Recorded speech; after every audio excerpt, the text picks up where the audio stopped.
Oh, hi, I didn't see you there. It's Doug from the Tualatin Public Library, just contemplating one of the finest pleasures in life, lemon cake. How did they get so much flavor packed into such a small baked good? For years I pondered the mystery, until recently I cracked the case, and I'm here to show you how. Follow along with me as we delve into the lemon yogurt pound cake. See you soon. Okay, first things first, we're going to prepare our loaf pan. What I'm doing here is adding a little non-stick spray and putting in some parchment paper so the loaf is easier to remove later. You can also coat the entire thing with butter and do a little shake of flour. This whole process is probably not necessary, but I'm lazy and I love how easy parchment paper makes this. Okay, and now we're going to prepare our dry ingredients, which is very easy if you have one of our take and bake bags. Just throw it in the bowl. Otherwise, we're doing 1.5 cups of flour, followed up by 2 teaspoons of baking powder. And then we have 1/2 teaspoon of salt. And I'm just using normal table salt here. And then last but not least, we are going to be doing 1/2 tablespoon of poppy seeds. Go ahead and stir your dry ingredients with a whisk, and then we will move on to zesting our lemons. Okay, our recipe calls for 2 teaspoons of grated lemon zest.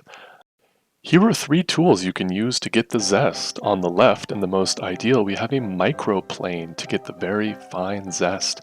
And then in the center, your standard grater, and then on the right, a peeler. And if you're using the peeler or the standard grater, you're going to need a knife and you're going to want to chop the zest up as finely as possible.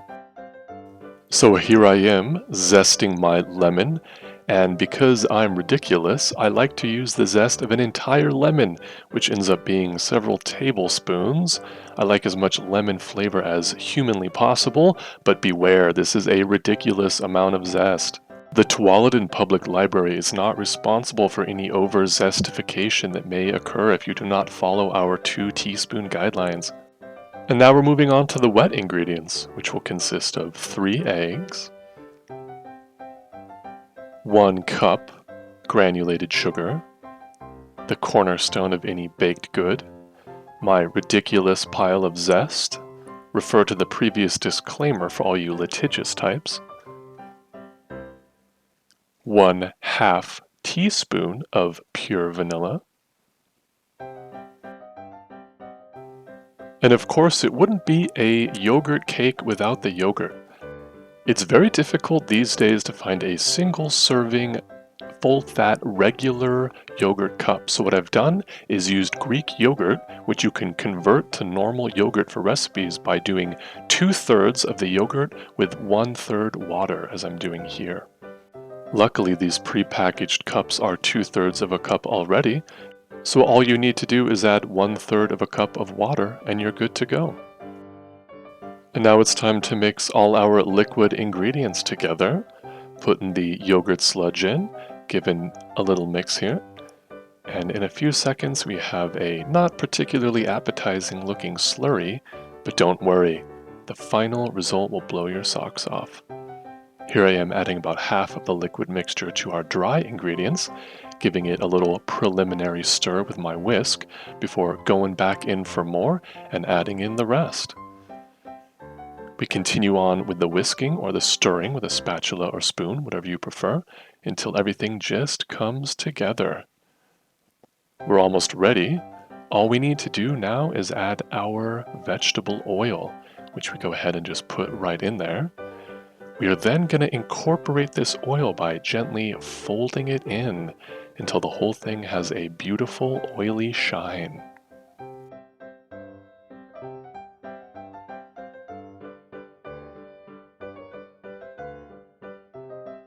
And just like that, it's ready to go into our prepared loaf pan before its final journey.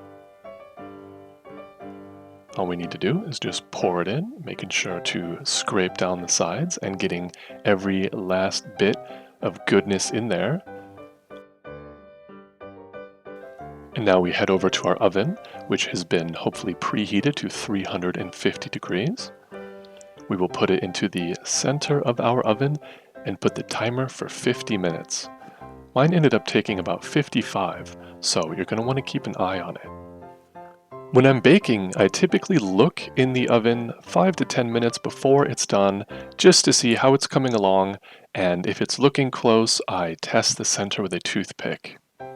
While our cake is in the oven, it's time to get some lemon juice. We have our zested lemon from earlier, which I'm going to juice using my handy-dandy juicer. If you don't have one of these, you can juice by hand into a bowl or into a strainer. Just make sure the seeds are missing.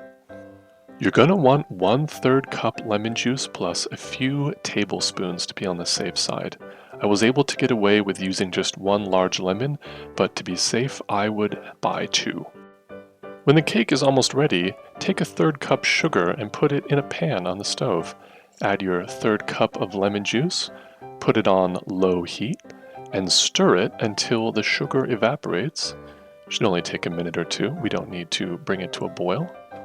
And here we go, the moment we've all been waiting for. It's been about 55 minutes, and after taking my cake out a few times to test for doneness, the toothpick in the center is finally coming out clean, which means we are good to go. And I am now pricking it with the toothpick because we will be pouring our syrup all over the loaf after it's been cooling for about 10 minutes. This step probably doesn't do anything, but it's fun. Look at that. And after 10 minutes rest time out of the oven, we are ready to pour our syrup on there, making sure the sugar is completely melted. Just pour it all over the cake. Look at that. Look at that excessive syrup. Give it a few minutes to go ahead and absorb. And because the syrup isn't enough, we're going to ice this thing. So what I have here is 1 cup of powdered sugar mixed with what ended up being about 2 tablespoons of lemon juice. You're going to want this kind of runny consistency, so keep adding the juice until you get that. And of course, this is up to your personal preference. If you like it a little thicker or a little bit more runny, go for it. Once the syrup is fully absorbed and the cake is cooled, we're going to ice it. And if you do a lousy job and put all the icing on one side like me, rock it and roll it a little bit, get a spoon, redistribute it. And remember, never make excuses and never apologize, as Julia Child would say. Give the icing a few minutes to solidify, and then you're done. If you're feeling particularly courageous and you want to present this out of its pan, go ahead and muster your courage and try to stick a spatula on the underside of the cake. And having the baking parchment here helps quite a bit because you can lift it up by the sides. And just like that, your lemon yogurt cake is finished and ready to serve to your adoring family or to your jealous and spiteful enemies, however you see fit. It's been such a blast baking alongside you, and thank you so much for participating in the Tualatin Public Library's Take and Bake. Keep an eye on our social media and our event calendar for the next iteration, and in the meantime, please, we would love to see your creations. Did you participate? Did you bake a lemon yogurt cake? We would love to see it. And until then, stay healthy, stay warm, and keep baking. Bye-bye.